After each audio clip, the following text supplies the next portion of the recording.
अमन खराब करने की किसी भी कोशिश का फैसला कुन और पूरी कुव्वत से जवाब देंगे। दुश्मन अनासिर से आहनी हाथों से निपटा जाएगा। Army chief general Syed Asim Munir के दौरे पेशावर पर गुफ्तगू।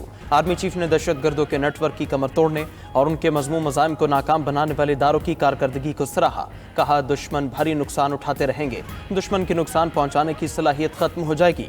दुश्मन इख्तिलाफ और खौफ के बीज बोने की कोशिश कर सकता है, लेकिन हम पीछे नहीं हटेंगे। सिक्योरिटी फोर्सेज की कामयाबियों पर फख्र है। ISPR के मुताबिक आर्मी चीफ को फितना उल खारिज के खिलाफ इंसदाद दहशतगर्दी ऑपरेशन और सिक्योरिटी सूरत हाल पर जामे ब्रीफिंग दी गई।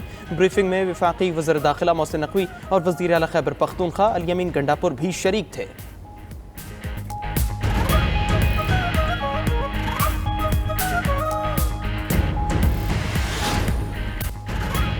बानी PTI और बुशरा बीबी के खिलाफ 190 मिलियन पाउंड केस का फैसला तीसरी बार मौखर। एहतसाब अदालत अब केस का फैसला 17 जनवरी को सुनाएगी।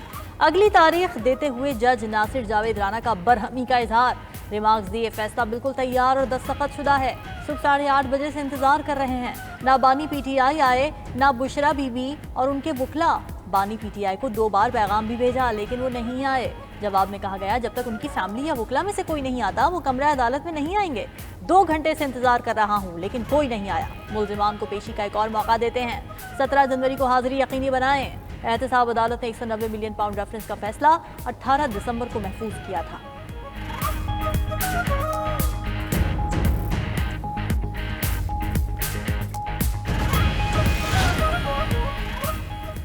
बानी PTI चाहते हैं फैसला जल्दी हो। फैसला मौखर होने पर वो खुश नहीं होंगे। सारा पाकिस्तान जानता है किस किस्म की सजा सुनाई जाएगी। अलीमा खान की अडियाला जेल के बाहर मीडिया से गुफ्तगू। चेयरमैन PTI बैरिस्टर गौहर ने अलकादिर ट्रस्ट केस को सियासी करार देते हुए कहा, बानी PTI ने कोई माली फायदा नहीं लिया। इस केस का मकसद बानी PTI को जेर करना है, मगर वो डटे रहेंगे। आज केस का फैसला ना आना किसी डील का नतीजा नहीं। सलमान अकरम राजा बोले, मुज़ाकरात और अलकादिर केस का आपस में कोई ताल्लुक नहीं। मुज़ाकरात जमहूरियत और इंसाफ के लिए कर रहे हैं। रहनुमा PTI अली मोहम्मद खान बोले, बरतानिया से पैसा सुप्रीम कोर्ट के अकाउंट में आया। बानी PTI और बुशरा बीबी का इससे कोई ताल्लुक नहीं। तमाम सियासी केसेस आला अदालतों से डिसमिस हो जाएंगे।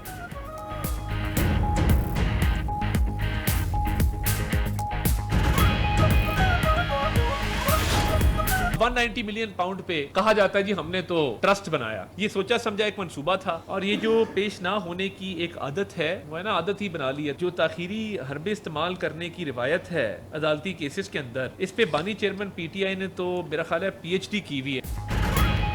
बानी चेयरमैन ने ताखीरी हरबों में PhD की हुई है। वफाकी वजीर इत्तलात तातार बरस पड़े। कहा, बानी PTI का हर केस ताखीर का शिकार हुआ।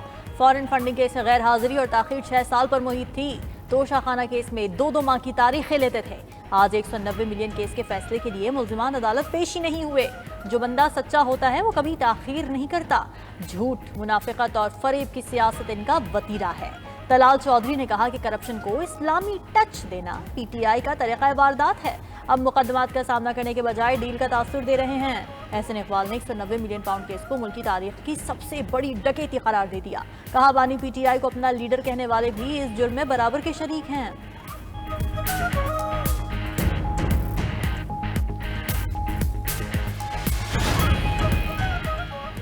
हुकूमती इत्तेहाद और PTI की मुज़ाकराती कमेटियों का इजलास 16 जनवरी को तलब। स्पीकर कौमी असम्बली की ज़ेर सदारत तीसरी बैठक जुमेरात को दिन 11:30 बजे पार्लियामेंट हाउस में इन कैमरा होगी।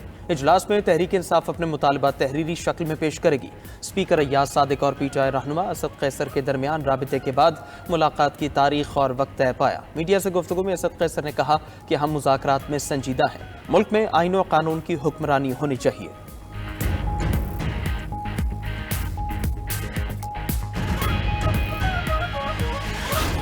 It was all planned। और इस माहौल में मुज़ाकरात किसी किस्म के हो सकते हैं। मुझे एक्यूज किया जाता है कि मैं मुज़ाकरात के खिलाफ हूँ। ये खुद खिलाफ है। ये जो इन्होंने बिहेवियर किया है, किसी मुज़ाकरात की कामयाबी में वो मावन साबित हो सकते हैं। आज से 15-20 दिन पहले वो मुज़ाकरात कहते थे कि हमने इन्हें मुज़ाकरात ही नहीं करने, ये इनके पास अथॉरिटी कोई नहीं है, इनके पास जो है कोई इख्तियार नहीं है, हम क्यों मुज़ाकरात करें। वज़ीर दिफा ख्वाजा आसिफ ने मुज़ाकरात के लिए PTI का रवैया गैर संजीदा करार दे दिया। कौमी असम्बली में बोले, ये हमें बेख्तियार समझते हैं तो इनसे मुज़ाकरात बिल्कुल नहीं होने चाहिए। जाएं, उनसे बात कर लें जिनके पास इख्तियार है। हुकूमत या किसी और को उनसे ब्लैकमेल होने की जरूरत नहीं। ऐवान में अपोजिशन अरकान का ओ करके एहतजाज। उमर अयूब ने कहा कि 26 नवंबर को हमारे 13 कारकुन शहीद और लातादाद जख्मी हुए, कई ताहाल लापता हैं। अपोजिशन बतौर एहतजाज ऐवान से वॉकआउट कर गई। वजीर इत्तलात तारड़ ने जवाब दिया कि ऐवान में आज ओ किया गया, काश 9 मई और 26 नवंबर को ओ कर लेते और कौमी इदारों पर हमले ना करते। ये लोग हलाकतों पर आपस में दस्तों गिरेबान हैं, कभी 1200 कभी 12 कहते हैं। अगर कोई लापता है तो बताएं। किसी वजारत को लापता अफराद से मुतालिक दरख्वास्त दी। हुकूमत किसी को हाउस को डिक्टेट करने की इजाज़त नहीं देगी।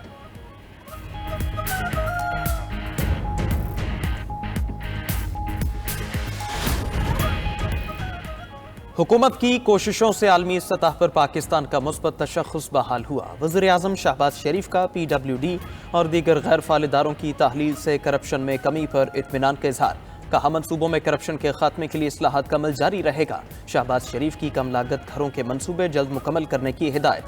सरमायाकारी बढ़ाने के लिए निजी शोबे के इश्तिराक का भी कह दिया। FPR से मुतालिक इजलास में वज़ीर आज़म की फेसलेस कस्टम्स असेसमेंट सिस्टम में बेहतरी लाने के लिए वजारत IT और FPR को मिलकर काम करने की हिदायत। कहा FPR में इंसानी मुदाखलत को कम से कम करके निज़ाम को AI पर मुंतकिल किया जाए। वज़ीर आज़म ने वफाकी काबीना का इजलास भी कल तलब कर लिया।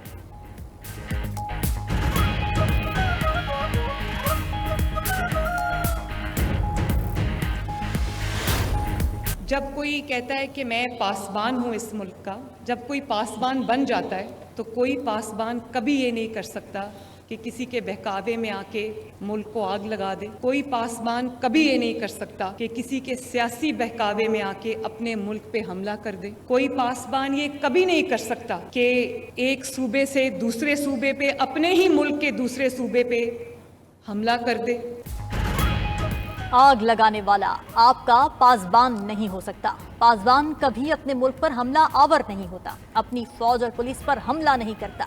वजीर आला पंजाब मरीम नवाज का बहावलपुर में होनहार स्कॉलरशिप प्रोग्राम की तकरीब से खिताब। कहा बयानिए वो बनाते हैं जिन्होंने कोई काम ना किया हो, वो अपने वतन के लिए बुरा नहीं सोच सकती। हमारी डेडलाइन नौजवान है, आपकी रेड लाइन भी पाकिस्तान होनी चाहिए। तकरीब के बाद वजीर आला पंजाब की एक झलक देखने के लिए तालिबात का जमे गफीर उमड़ आया।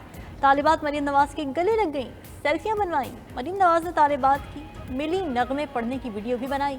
वज़ीर आला पंजाब ने काला शाह काकू में मस्कन रावी हाउसिंग स्कीम का इफ्तिताह भी कर दिया। कहा आज 100 मुस्तहक अफराद को घर मिले हैं, 5 साल में 5 लाख लोगों को अपना घर मिल जाएगा।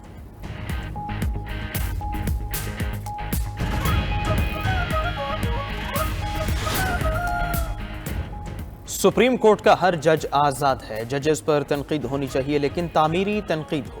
सुप्रीम कोर्ट टाइटैनिक है, आप इसको तब्दील नहीं कर सकते। चीफ जस्टिस याहिया अफरीदी की सुप्रीम कोर्ट प्रेस एसोसिएशन के वफ्द की मुलाकात में गुफ्तगू। कहा वो वक्त गुजर गया जब जजेस ने एक दूसरे के खिलाफ पोजीशन ली हुई थी।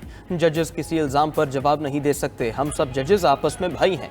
वक्त के साथ साथ चीज़ें ठीक होंगी। अपनी राय किसी साथी दोस्त पर मुसलत नहीं करता, मेरी राय है मुश्तरका दानिश के साथ आगे चलना चाहिए। हाईकोर्ट की अथॉरिटी का बहुत एहतराम है। डिस्ट्रिक्ट जुडिशरी हाईकोर्ट के मातहत है, बराह रास्त हाईकोर्ट की अथॉरिटी या मातहत अदलिया में मुदाखलत नहीं होगी। गवादर और कोयटा के दौरे पर लापता अफराद के इशू ने मुझे हिला कर रख दिया। लापता अफराद के केसेस को टेकअप किया जाएगा। बलोच और सिंधी का भी ख्याल रखना चाहिए।